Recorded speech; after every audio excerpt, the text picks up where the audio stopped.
The quietest nurse in St. Michael's pediatric wing didn't exist. Not officially. Ashley Cooper's name appeared on the payroll, her credentials filed with the Georgia Board of Nursing, her scrubs pressed the same way any floor nurse would press them. But the woman who moved through the corridors of St. Michael's Hospital in Savannah like she belonged to the walls themselves, that woman was someone else entirely. That woman had a rank. Captain. That woman had a mission. And neither of the attending physicians who watched her work, nor the surgical residents who lingered at her station, nor the hospital administrator who signed her direct deposit, had any idea what was actually happening in the pediatric wing on night shift, every third Tuesday, when a 7-year-old boy named Marcus Hutchinson came for his routine monitoring appointment. She had been there 8 months. 8 months of chlorine-bleached hallways and the fluorescent hum that never stopped, that sound like a dental drill played at frequencies that made your molars ache if you thought about it too long. 8 months of charting in corners, of avoiding the break room where gossip moved faster than MRSA through an ICU ward, of touching the faded fabric patch sewn inside her jacket lining before every shift, the 3rd Battalion insignia, worn pale by 18 years of hands, the only piece of her real identity she allowed herself to carry into this place. The patch felt like prayer. The patch felt like permission. The morning shift supervisor had asked why she always wore jackets in a climate-controlled building where the thermostat sat locked at 71 degrees. Ashley had said nothing, just smiled, the kind of smile that closed doors rather than opened them, and moved to the medication cart. Smiles like that were part of the cover. Smiles like that made people forget you existed the moment you turned a corner. But the resident physicians didn't forget. They couldn't. It started in the 2nd month with a collapsed vein. A 68-year-old man admitted with septic shock, his veins already ransacked by paramedics in the field, his access points exhausted and scarred. 2 residents had tried peripheral lines. Both missed.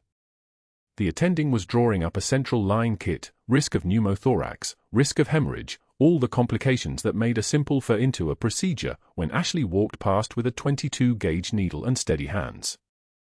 She didn't ask permission. She just pivoted slightly toward the bed and said, "Basilic vein."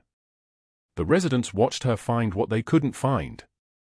They watched the needle slide through skin like she could see through tissue, into the ghostly collapsed vessel, and when the flash came and she secured the line with tape and a gentle arc of gauze, one of them whispered, "How did you even see that?"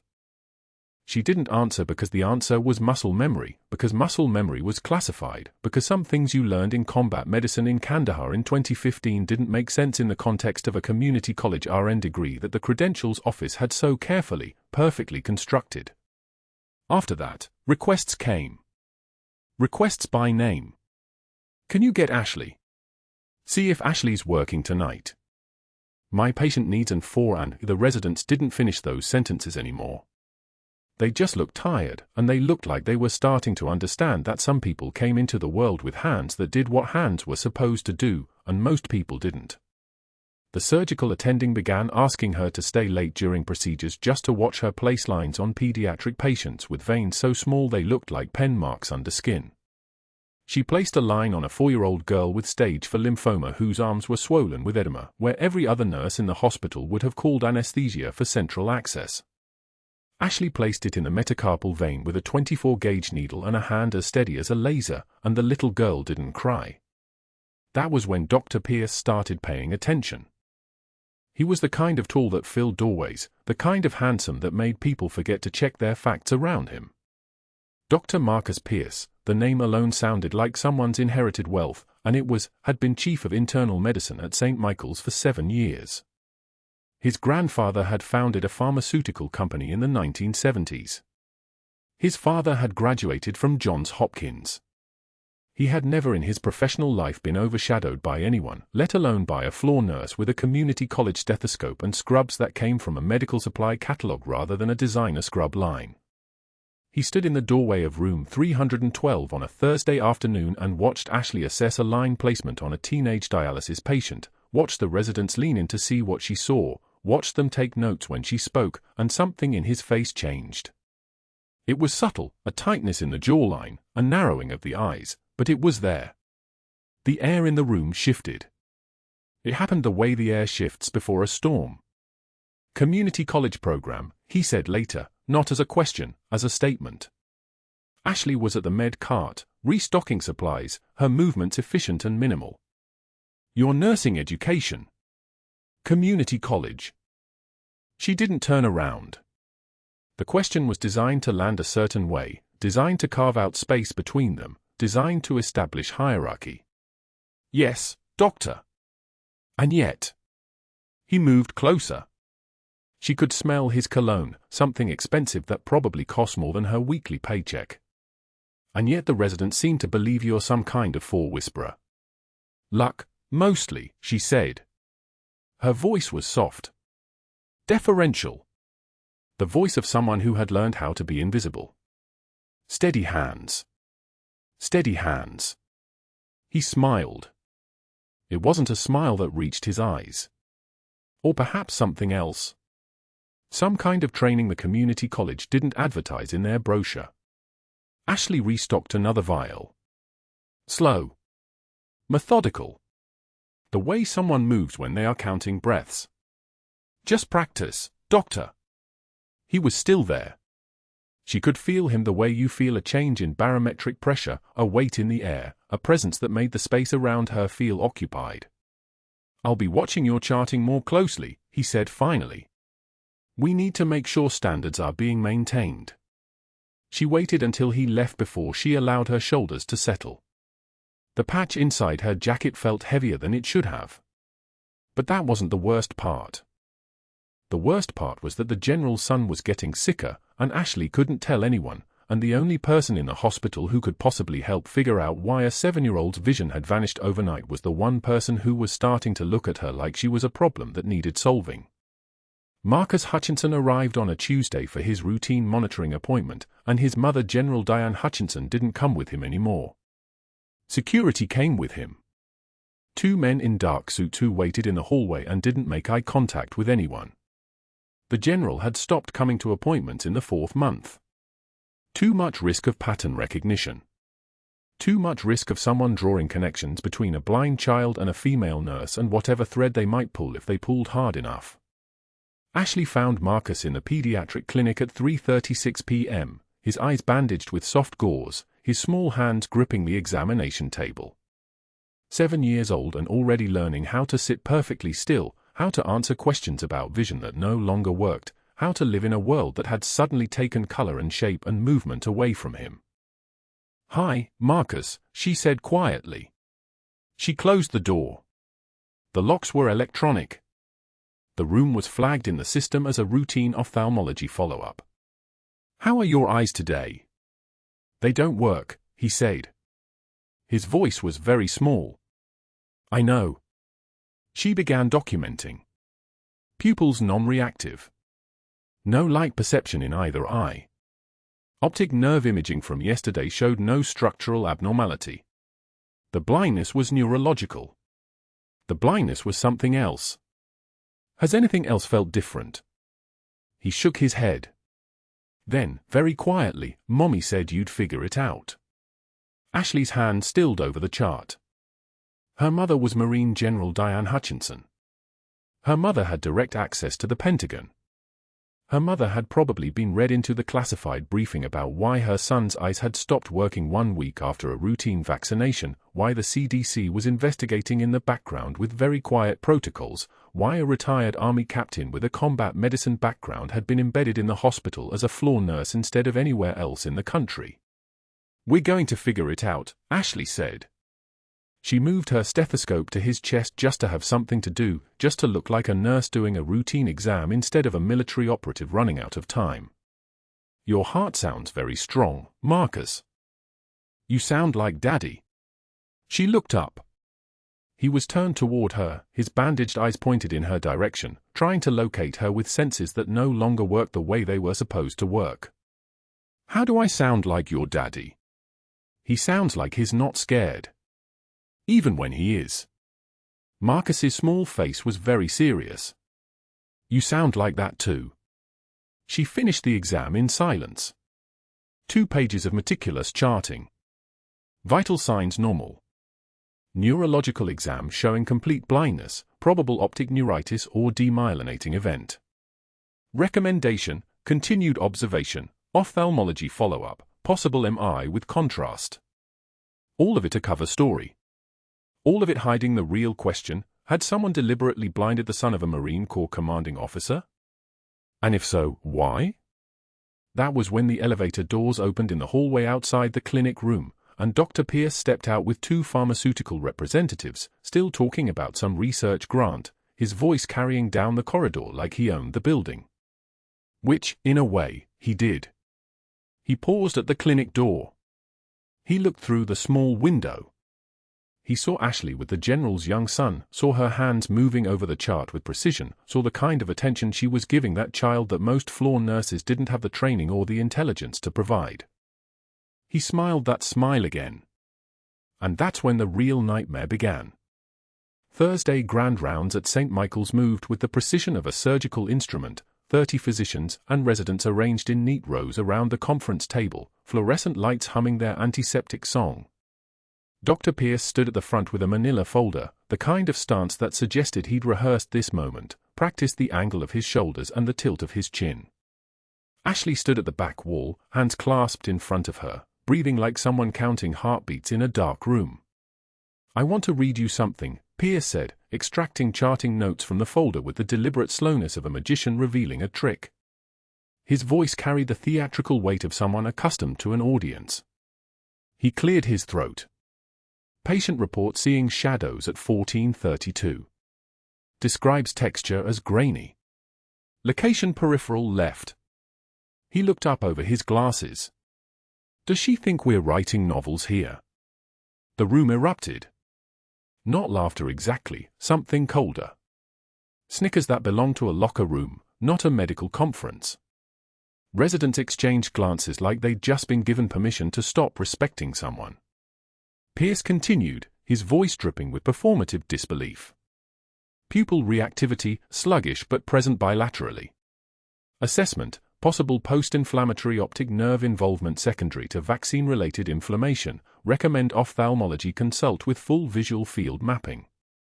He paused, letting the silence stretch like taffy. This is charting. Not a medical journal submission. The physicians nodded, a synchronized gesture of confirmation. One attending in the third row actually smiled. The kind of smile that felt like a knife being unsheathed in a room full of people pretending not to notice. Ashley's jaw clenched. Not visibly, just the muscle beneath her skin tightening like a fist closing around something fragile. She took one measured breath, the kind she'd learned in rooms where the wrong response meant your team died. Let the feeling move through her like weather. Acknowledge it. Release it. One tear escaped before she could stop it, just one, and she wiped it away without breaking eye contact with the fluorescent ceiling tiles. "We have clipboard Barbie here thinking she's Florence Nightingale," Pierce said, turning to gesture vaguely toward the back of the room where Ashley stood. "Her call sign now. Her name, replaced." The residents didn't look away from him, which meant they were actively avoiding looking at her, which meant they felt something uncomfortable and were choosing to ignore it. Curiosity, though, do they teach basic pharmacology at your school, or just how to waste everyone's time? He smiled. The kind of smile that doesn't reach the eyes but makes the room temperature drop anyway. Ashley said nothing. She'd learned not to defend herself in crowded spaces, it only prolonged the performance. The best response to a bully was invisibility, and she was very good at becoming invisible. 2 hours later, the vending machine hummed its fluorescent tune in the break room corridor. Ashley was reaching for black coffee, the kind that tasted like burnt wood and honesty, when Pierce's voice materialized behind her like a hand on her shoulder. "Do they teach basic pharmacology at your school, or just how to waste everyone's time?" He'd moved close enough that she could smell his cologne, something expensive and aggressive, something that screamed money and no substance. 3 other physicians stood nearby, pretending to search the vending machine for reasons to exist in that moment. "I don't know what you're asking, Doctor," Ashley said quietly. She didn't turn around. She kept her voice low, controlled, the way someone speaks to a frightened animal that might strike if startled. "Your credentials," Pierce said, his face inches from hers now, close enough that she could feel the heat radiating off his skin. Where exactly did you get them? Community college. He laughed, a sound like gravel in a washing machine. I've worked at Johns Hopkins, Stanford, Mayo. And I've never seen documentation this. He struggled for the word, settling on something that felt deliberate, theatrical. The residents pretended they weren't listening. The vending machine hummed louder, as if to fill the space his words occupied. Ashley turned slowly. Her eyes met his with the kind of calm that only comes from having already survived things he couldn't imagine. I've treated sucking chest wounds in Kandahar with less drama than you bring to a medication order, doctor. Her voice didn't waver. Didn't rise. Didn't crack. It simply existed, factual as a vital sign, as real as blood pressure and oxygen saturation. The words hung in the air like they'd been written in permanent ink. The color drained from Pierce's face in stages. First his cheeks, then his forehead, then his neck, as if someone had pulled a plug somewhere in his chest cavity. His hand moved to his phone with the urgency of someone reaching for something to hold onto. That's insubordination. I'm calling security. You're done here. Escort out. Now. I've been called worse by better, Ashley said. She turned back to the vending machine and pressed the button for coffee. It clattered down with a metallic finality, landing in the catch tray with a soft thud. The sound echoed longer than it should have. But that wasn't the worst part. The worst part came that afternoon, when she arrived at Marcus's room for rounds and found the file restricted, a note in red text blocking her access: contact Dr. Pierce before any patient interactions. When she approached the charge nurse, the woman's face went tight with apology. He filed a complaint about boundary violations with the family. Said you were. She lowered her voice, glanced around, getting too close to the case. Overstepping. He recommended limiting your patient contact going forward. Ashley nodded like she'd expected this. Like she understood the geography of institutional power and how quickly allies evaporated when someone with authority decided to redirect the narrative. She'd moved through enough organizations to understand that loyalty in medicine lasted exactly as long as your last mistake gave someone ammunition. At 2 p.m., during allergy testing for Marcus, something shifted. Ashley watched from the hallway as his small frame tensed in the chair, his throat beginning to swell, lips darkening from pink toward a dangerous shade of blue. The medical team moved slowly. They hadn't seen this before, or they didn't recognize it fast enough, or the universe had simply decided this was the moment when everything would pivot on a single decision. Ashley moved. Muscle memory took over, her hands moving through the motions her body had learned in places her file didn't acknowledge. She reached for the crash cart, searching for pediatric intubation equipment, but the drawer was empty. Someone had restocked it wrong or deliberately not at all, and Marcus was closing, his airway narrowing like a fist clenching around the possibility of breath. A surgical resident stepped in front of her. Dr. Pierce says you're not assigned to this patient. The words registered. The hierarchy, the institutional brick wall, the reminder that she operated on borrowed time in borrowed credentials. She shoved past him with the kind of controlled force that left no room for argument, spotted the 14-gauge angiocath on the supply tray, and moved with the terrifying fluid precision of someone who'd done this before, in dust storms and gunfire and the kind of darkness where hesitation meant someone's child didn't come home. Her hand steadied the needle. The cricothyroid membrane. The landmark between the tracheal cartilages. 42 seconds, and Marcus was breathing again, oxygen flowing where moments before there had been only the mechanical silence of a closing airway. A visiting combat medic from 1st Marine Division stood in the corner, watching. His voice cut through the chaos like a blade. That's a Kandahar cut down. Where'd you learn that? Ashley secured the tube, locked her eyes forward, said nothing. Because some questions were doors that couldn't be closed once opened, and she still had a mission that depended on her remaining invisible. Dr. Pierce's footsteps echoed down the hallway exactly 17 seconds later. The encrypted text arrived at 6:08 a.m. while Ashley was still in her apartment, coffee growing cold on the kitchen counter. Pentagon handler. 3 words, progress report needed. The secure phone, a battered Samsung with military-grade encryption that looked like it belonged to a broke graduate student, buzzed once more. Vaccine lot investigation stalled. Need confirmation. Intentional or accident. The message self-deleted in 90 seconds. Ashley's hands didn't shake. Hands that had held lives together in Kandahar didn't shake over text messages. But the timeline was collapsing. 48 hours. That's how long she had before the Pentagon liaison would arrive in Savannah personally, and a personal visit meant the investigation was escalating beyond her clearance. Marcus Hutchinson's blindness had triggered alerts at 3 different agencies. A 7-year-old Marine general's son doesn't go blind from a routine vaccination without someone in Washington asking questions that don't have answers yet. She showered. Put on scrubs. Checked the faded unit patch sewn inside her jacket lining, 3rd Battalion, so warned the colors had nearly disappeared, and left for St. Michael's at 7:34 a.m., exactly 17 minutes earlier than her normal routine. The morning was already humid, the kind of Savannah heat that pressed down on the city like a hand. The hospital appeared through the windshield like a ship rising from fog, all glass and steel, and the faint sound of ambulance sirens that never really stopped. The pediatric wing smelled like antiseptic and apple juice. Marcus Hutchinson was scheduled for routine allergy testing at 9:15 a.m., blood work to establish baseline sensitivities before the neurology department could proceed with their investigation into his vision loss. The blindness had come suddenly, 3 weeks ago, after a vaccine administered at an urgent care clinic that no longer existed. The clinic had been closed by CDC order. The vaccine batch had been pulled from distribution in 7 states. Someone wanted those answers buried, and someone else at the Pentagon wanted them exhumed. Ashley checked her badge at the nurse's station. The computer logged her entry at 8:03 a.m. She had 93 minutes to review Marcus's chart, identify the contamination vector, and report back before the morning shift briefing. Standard procedure.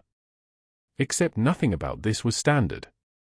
Dr. Pierce was already in the hospital, his car was in the reserved spot, and his coffee cup was sitting on the 4th-floor counter, still steaming.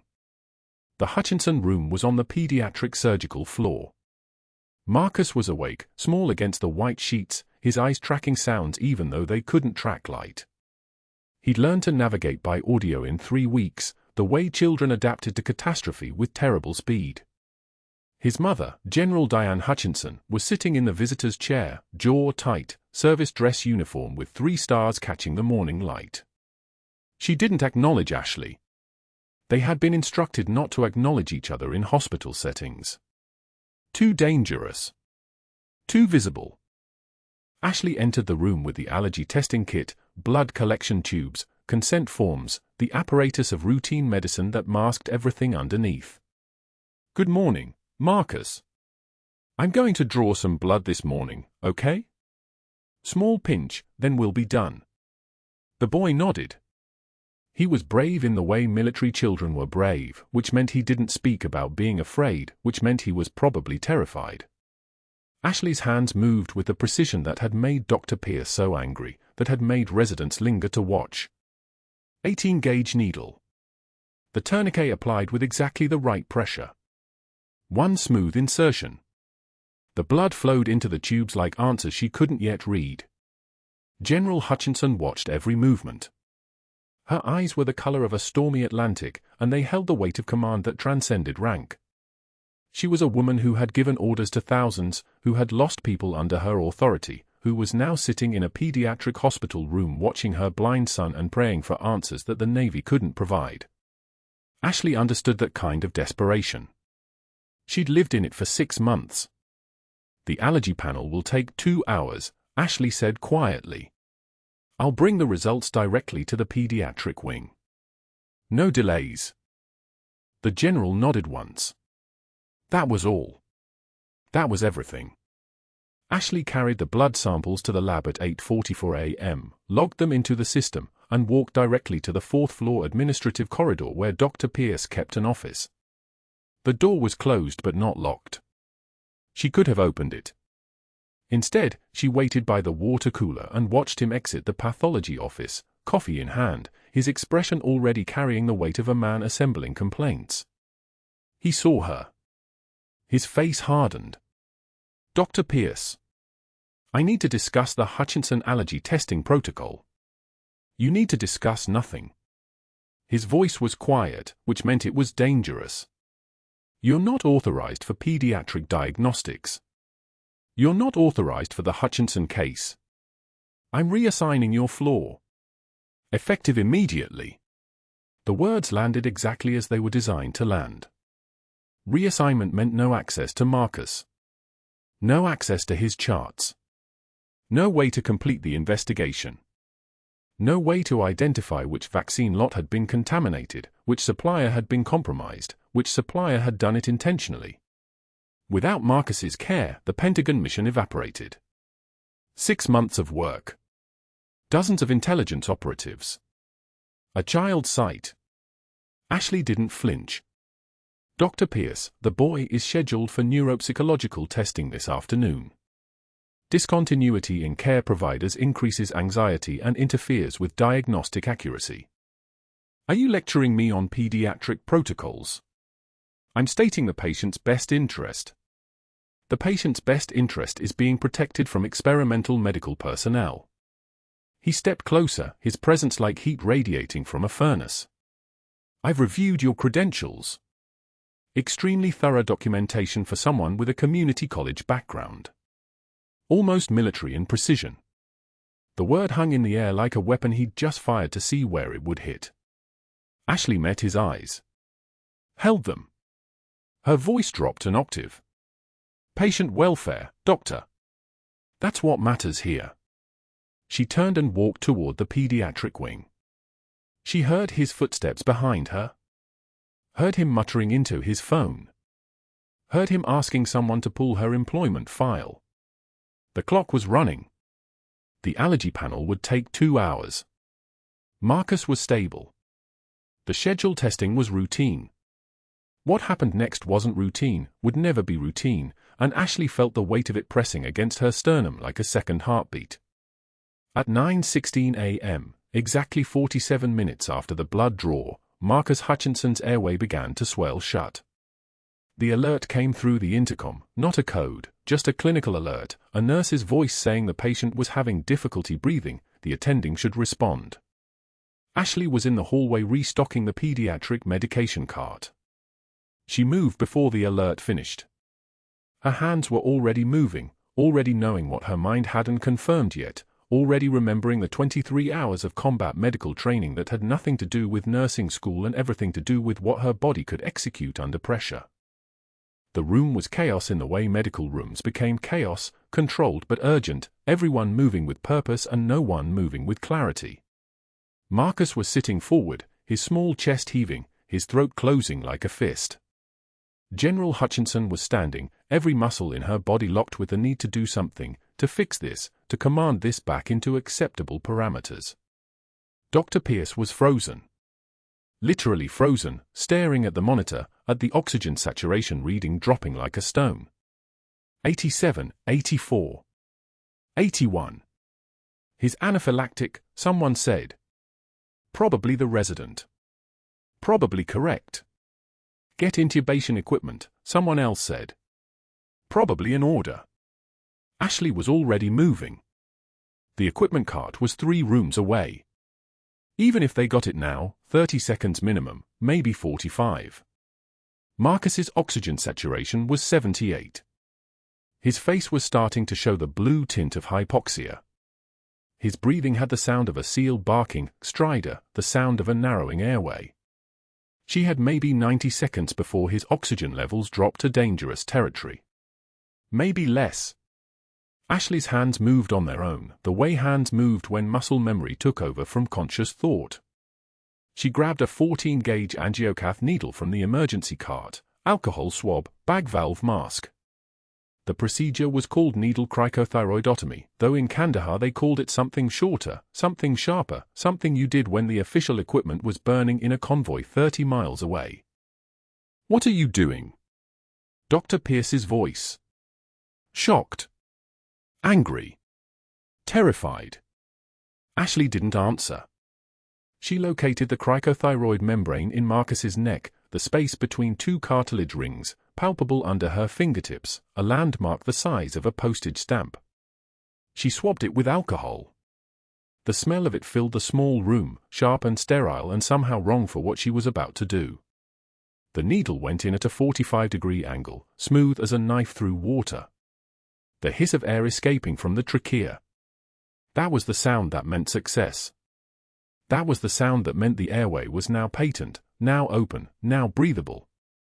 She attached the bag valve mask to the needle. Oxygen flowing. Marcus's chest rising. The monitor responding. Oxygen saturation climbing. 79, 82. 87, 91. The room stayed silent for exactly 3 seconds. Then the attending physician rushed in, then residents, then someone pushing a crash cart that wasn't needed anymore because the emergency was already over, already resolved, already handled by someone who wasn't supposed to be handling it. Marcus's saturation stabilized at 94%. His color returned. His breathing eased from the panicked sealbark to something almost normal. General Hutchinson's hand was on her son's shoulder, her face showing nothing, her eyes showing everything: gratitude, fury, recognition, and something that looked like acknowledgement of a debt she might never be able to repay. A visiting trauma surgeon from the burn unit was standing in the doorway. He was young, early 30s, and his uniform had the insignia of the 1st Marine Division. He was looking at the needle still inserted in Marcus's neck. He was looking at Ashley's hands, steady and certain, and holding the bag valve mask with the precision of someone who had done this before, in places where hesitation meant death. He stepped closer. Quiet voice. "That's a Kandahar cut down. Where'd you learn that?" Ashley didn't answer. She kept her eyes on Marcus, on the oxygen saturation reading, on the vital signs that said the boy was going to survive. Her hands didn't shake. Her voice didn't crack. She simply looked at the Marine and said, "Wilderness medicine course. Keep this needle patent. We need the pediatric attending to establish formal airway management within the next 3 minutes." The lie was smooth. The lie was automatic. The lie was the only thing standing between her cover and exposure. The Marine nodded slowly, the way someone nods when they know exactly what you're not telling them, and he stepped back to let the attending do the job that was supposed to have been done in the first place. Dr. Pierce stood motionless near the door, his coffee cup forgotten somewhere in the hallway, his face the color of old paper. He looked like a man who had just watched the world rearrange itself around a procedure that shouldn't have existed, performed by someone who shouldn't have known it, in a hospital where that kind of knowledge was exactly wrong. By 11:24 a.m., Marcus's airway had been formally secured with a size 4.0 pediatric endotracheal tube. By noon, the blood work had returned. By 12:53 p.m., Ashley had the confirmation she needed: the allergic reaction wasn't secondary to the blindness. It was secondary to the same contaminated vaccine lot. Histamine markers through the ceiling. An anaphylactic response triggered by trace elements of the contaminant, the same substance that had damaged his optic nerve. Not an accident. Not a coincidence. Intentional contamination. A vector. A target. A crime that required Pentagon response. And that was exactly when Dr. Pierce walked into the conference room on the 4th floor and did what he'd been planning to do the moment he saw her hands move with military precision. Dr. Pierce moved through the hospital corridors like a man possessed by certainty, his briefcase cutting the air with the precision of someone who had already decided the ending. By 2:15 p.m. on Tuesday, his complaint to hospital administration was 14 pages long, meticulously formatted, legally airtight. Policy 4.7.3 regarding unauthorized procedures, he quoted it verbatim, each word a nail in a coffin he'd been building since the moment he watched her hands move with the terrifying fluid precision of someone who'd done this before. Not in nursing school. Not in textbooks. In the field. Under fire. He didn't just stop at administration. He couldn't. The fear that had seized him when the room went silent around that kid's stretcher, when her needle found the cricothyroid membrane with the certainty of a surgeon's scalpel, when oxygen climbed from 62 to 78 to 91 while he stood motionless, that fear demanded documentation. So he filed with the State Nursing Board. Then the Ethics Committee. Then Risk Management. 17 separate incident reports, each one technically accurate, each one building a wall of institutional procedure that would collapse her career with the weight of regulation rather than accusation. Harder to fight. Impossible to prove unfair. Just the system working exactly as designed. The hospital's response came at 1:24 p.m. A suspension letter. Effective immediately. All privileges revoked. Patient access terminated. State board investigation pending. They were protecting themselves. That was the genius of Pierce's approach. He hadn't made her look incompetent. He'd made her look dangerous. Made the hospital administrators afraid of liability. Made them move fast. Ashley was home by 2:38 p.m. on Tuesday, the kind of afternoon when Savannah heat sits on the pavement like something alive and waiting. She walked through the kitchen door to find the evidence of ordinary life arranged on the table like a crime scene. Crayon drawings in the wild colors of childhood, purple sky, yellow grass, a stick figure with a stethoscope around its neck and a label in her daughter's careful printing, Mommy the nurse. She sat down at the table and didn't move for 40 minutes. The drawings were 3 days old. Maybe 4. Her daughter had made them while Ashley was still someone. While the mask was still secure. While the mission still existed. At 3:15 p.m., the front door opened with the sound of a child's backpack hitting the tile, sneakers being kicked off, the small chaos of a 7-year-old returning from school.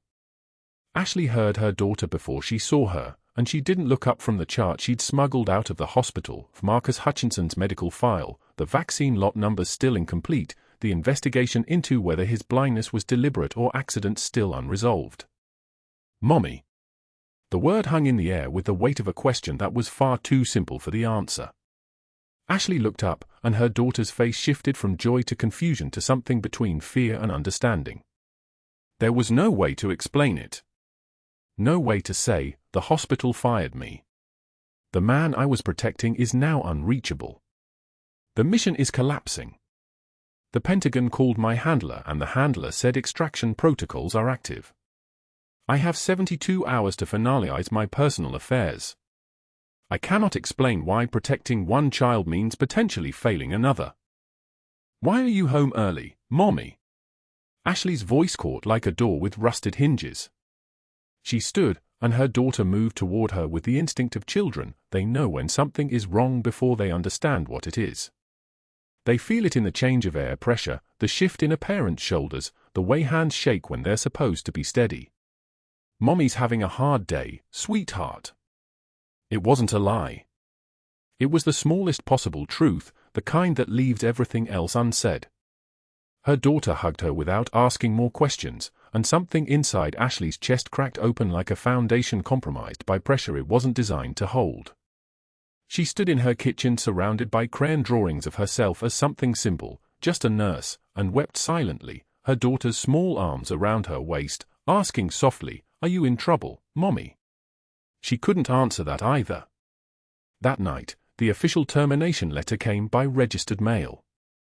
Dr. Pierce had made certain every procedure was followed to the letter. Every institutional safeguard had been weaponized with perfect legality. The board investigation would take for months.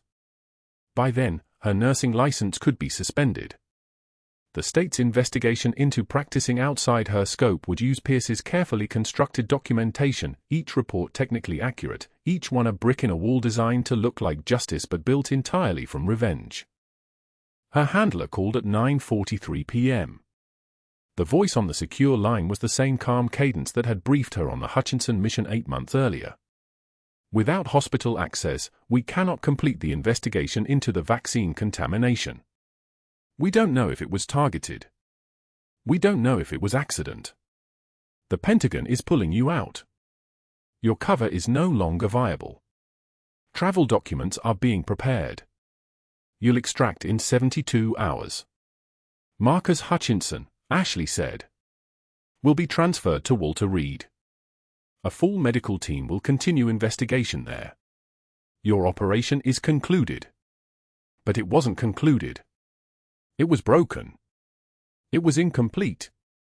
It was a child with eyes that didn't work and questions about causation that would never be answered because the one person who could have traced the contamination was being extracted like a splinter from flesh. 3 days passed in the suspended state of someone waiting for extraction. Ashley cleaned out her hospital locker at 11:06 a.m. on Friday, aware of every eye on her, aware that the suspension letter had circulated and the narrative was already written: rogue nurse, oversteps authority, dangerous. The faded 3rd Battalion patch sewn inside her jacket lining, the only physical piece of her real identity she allowed herself to keep, felt heavier than it had in 8 months. She was sliding the last of her personal items into a cardboard box when sirens cut through the hospital with the specific urgency of trauma incoming. The PA system crackled, trauma alert. GSW to chest. ETA 3 minutes. She didn't move. She wasn't supposed to be here anymore. Didn't have privileges. Didn't have clearance.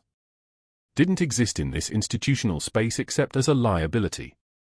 The trauma doors burst open and she heard the paramedic call out vitals before she saw the stretcher. Male, mid-40s, single gunshot wound to right upper quadrant, exit wound posterior, blood loss significant, BP 92/58 and dropping. Then she saw the patient's face and the world fractured. Karim. The Taliban commander from the Phi base outside Kandahar. The one she'd patched up in the field 3 years ago when he was fighting for someone else. The one the Pentagon had turned into an asset. The one she'd saved when no one else was willing. He opened his eyes and found her standing frozen in the hallway, cardboard box still in her hands. His lips moved. English and Pashto mixed together like a prayer to gods that worked in multiple languages. Angel of Kandahar. You saved my brother at the Phi base. He said it loud. Clear. In a hospital corridor where security was still trying to block Ashley's path, where Dr. Pierce was stepping out of the surgical locker room, where 30 people heard a classified identity revealed in 3 sentences. The room went silent. Not the quiet of peace. The silence of gravity shifting. The silence where consequences begin their descent. 3 days stretched like a held breath in the suspension void. Ashley had cleaned her apartment twice, reorganized her daughter's school supplies, stared at the ceiling long enough to count the popcorn texture bumps, something she'd trained herself never to do in safe houses because idle time meant the mind spiraled into scenarios it shouldn't. Her phone sat dark on the kitchen counter. The classified Pentagon line was a number she couldn't call, a door that had already closed when the Marine Corps liaison wasn't there to open it. She'd violated protocol by saving Marcus. Now she waited in the space between her 2 lives, belonging fully to neither. St. Michael's didn't know she was a captain. Her daughter didn't know her mother was anything other than a nurse who'd been fired for breaking rules. The Pentagon knew both truths and was apparently deciding which one mattered more. The call came at 4:08 p.m. on a Tuesday. Not the hospital. Not the liaison. The emergency ER line, transferred through 4 departments, the receptionist's voice tight with that particular frequency of panic that meant trauma arrival. We need you here. Now. There's a situation. Ashley was already moving before the sentence finished. The drive to St. Michael's took 8 minutes. She didn't break the speed limit. She didn't need to. Her hands on the steering wheel were steady as surgical lasers, her mind running scenario probabilities like a targeting computer. A situation meant something the ER staff couldn't handle. A situation meant command required. The trauma bay was controlled chaos when she walked through the ambulance bay doors. Blood on the floor in patterns that told a story, entry wound left abdomen, exit wound right flank, shock protocol initiated. The patient was conscious, dark eyes alert despite morphine drip, skin the color of wet concrete. 2 security guards flanked the stretcher. 2 federal agents in dark suits stood beside the observation window. The ER resident looked 14 and terrified. He's asking for you, the resident said, voice cracking. His BP is. I'm not on staff, Ashley said. I can't be here. He says you know him. He says, the resident consulted the chart. He's using another name for the system, but he told trauma intake something in another language and security called it a military code phrase, and someone called the liaison officer Anne. The patient's eyes found hers across the bay. Recognition. Gratitude. The face of a man she'd treated at Forward Operating Base Shank in Logar Province, July 2015, a Taliban fighter with a bullet in his lung and sepsis in his bloodstream, a man she'd saved knowing exactly who he was. A man who'd apparently walked into another country's intelligence apparatus and never looked back. Angel, he said, his voice like gravel sifting through a sieve. You remember? Phoebes. My brother. You save him. The federal agents moved. The liaison officer wasn't there yet, but the weight of his incoming arrival was already settling over the hospital like a low-pressure system before a storm. Ashley stood at the intersection of every protocol violation, every classified detail, every moment she'd chosen a patient's life over her cover. She looked at the resident. Get me the attending. Get me the surgical team. And get me, she paused. The mask was coming off and she couldn't stop it. Get me whoever filed the report that I violated scope of practice 3 days ago. I need them in conference room 3. 20 minutes later, the Marine Corps liaison officer walked through the trauma bay doors in dress blues, 2 medals visible on his chest and a file folder in his hands that looked heavy with consequence. He was a major. His eyes found Ashley and something like relief crossed his face. Behind him came hospital administrators, a woman from security with a digital recorder, and a man in a charcoal suit who introduced himself as Special Agent Morrison from the Pentagon. We need to talk, the major said. It wasn't a request. It was a command. Conference room 3 smelled like old coffee and fluorescent light hum. The major laid the folder on the table and opened it with deliberate precision. A photograph of Ashley in combat gear from 2017, face half covered in dust, eyes hard as flint. Beneath it, a service record that detailed exactly who she was supposed to be and who she actually was. Captain Ashley Cooper, the major began, reading from the document. For extraordinary heroism during combat operations. Personally treating 47 casualties under direct enemy fire. He turned the page. The room went so quiet you could hear the second hand of the wall clock moving. 3 bronze stars. The hospital administrator's face had gone pale. The security director was doing the math in his head, trying to figure out how a floor nurse had a classified military record. The major continued, voice steady as a metronome. Continued service 2015 through 2018. For separate deployments. Medical support to Task Force 121 operations in Helmand Province. Another page. 2 purple hearts. The door opened. General Diane Hutchinson entered the room. She was smaller than she appeared in photographs, but she moved like a woman used to being the authority in any space she occupied. She looked at Ashley once. Then she looked at the major, waiting for the rest. And 1 silver star, the major said, for actions in Kandahar, February 2016, when Captain Cooper provided emergency field medicine to 6 wounded Marines while under sustained hostile fire and subsequently identified a Taliban weapons cache that prevented the loss of 17 additional lives. The silence had weight. The silence had history. The silence was a moment where the ceiling of one life collapsed and revealed the structure underneath, stronger, more decorated, more dangerous than anyone in that room had imagined.